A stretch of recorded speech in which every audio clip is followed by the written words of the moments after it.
Hey guys, I'm visiting home in Ohio and my parents' friend is the master sourdough bread maker. We're having dinner tonight and talked him into showing us how he does his thing. Anyone can do this. What we're doing is colonizing yeast. Chad Robertson's Tartine bread, it is the Bible for making sourdough bread. And so I made a spreadsheet using those percentages, and that allows me to make different size batches of bread. This is starter. Starter already has those natural yeast in it. Alrighty, let's make our levain. 80 grams of white flour and 80 grams of whole wheat flour. Then add 160 grams of water. Add a generous tablespoon of starter and mix it in. 1 spoonful of starter is all it takes to make this whole batch of bread. Oh wow. That's all it takes. And then you throw out the whole rest of the and starter? then most of it gets thrown away. So anybody out there that knows anybody who makes sourdough, ask them. They will gladly give you some of their starter because we're always throwing starter away. Once your levain is mixed, let sit for 8 hours. He already had some levain pre-mixed for us, so we'll pick up now from that step. Usually it's 8 hours later. Measure 1050 grams of water and add it to a large container. Measure 300 grams of your levain and add it to the water. Mix this together with your hands. Measure 1350 grams of white bread flour. He uses King Arthur. So we're gonna put this in here, just dump it in. This recipe also calls for a bit of whole wheat flour, so add 150 grams of that. You should try and get it as mixed as possible. The whole point of the process for bread baking, though, is to stretch the dough. It is possible to overwork bread dough, but I haven't gotten there yet. It's very sticky dough. Let sit for 25 to 40 minutes. Is his bread better than the bread that you get at the grocery store? Like 10 times better, yeah. Only 10 times better, though. 100 times. Really? Okay. Then add 30 grams of salt And we're just gonna sprinkle it across the top like this. and an additional 75 grams of water. Get the water and salt mixed in with the dough using your hands, which you've dampened beforehand to prevent the dough from sticking to them. He scrapes the dough away from the sides, then begins stretching. So we're gonna stretch it every half an hour. We're gonna stretch this dough and for 2 hours. So we're gonna do 4 stretches. I'm gonna dip my hands in, rinse, wipe them together and get them wet. And the dough won't stick to my hands as long as they're wet. So think of a face of a clock. At 12 o'clock you grab it and you pull it up and you then fold it over towards 6 o'clock.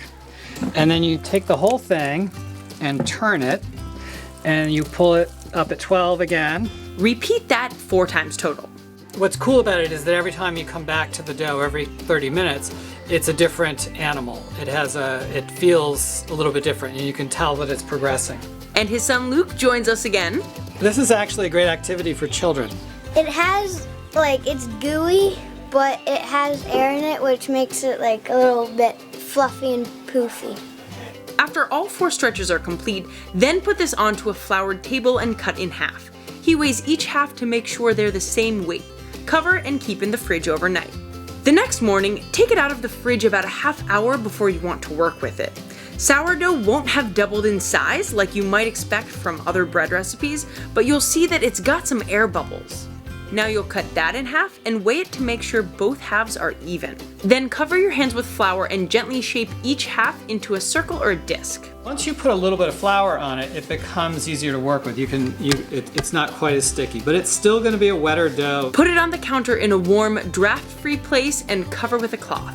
The covering keeps the draft. Draft is not our friend.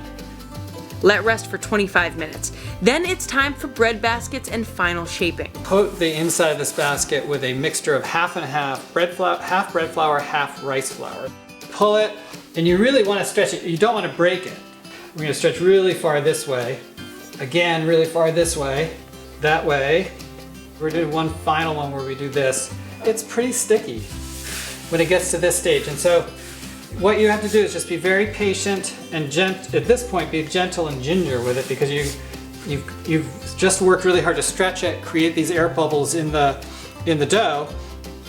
And now what you're trying to do is create that surface tension. Pick it up and put it in the basket that we just prepared. Let rest for an hour or 2 hours depending on temperature. Now he heats up his cast iron holders in the oven at 550 degrees or as hot as your oven will go. So what I'm going to do is just poke it.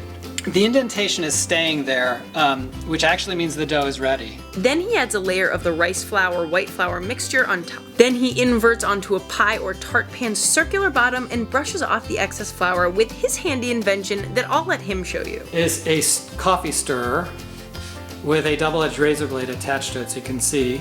He uses that same tool to create the design on top of the bread. Okay, and now we're ready to go in the oven. Turn the oven down to 450. Then he adds it to the cast iron pan and covers it. Bake for 20 minutes. At that point, you'll want to remove the lids and bake for another 20 minutes. Remove the beautiful bread you've just baked and let cool on a wire rack. And they have that nice golden brown color, and that's what you're looking for in a nice loaf of sourdough, is those kind of big air pockets, and then lots of that kind of stretchy grain of the bread. Cheers! Cheers! Oh my gosh. It doesn't even need anything on it. You don't really need butter, but it is really good with butter. I imagine. And as always, guys, don't forget, Keep it quirky. do it.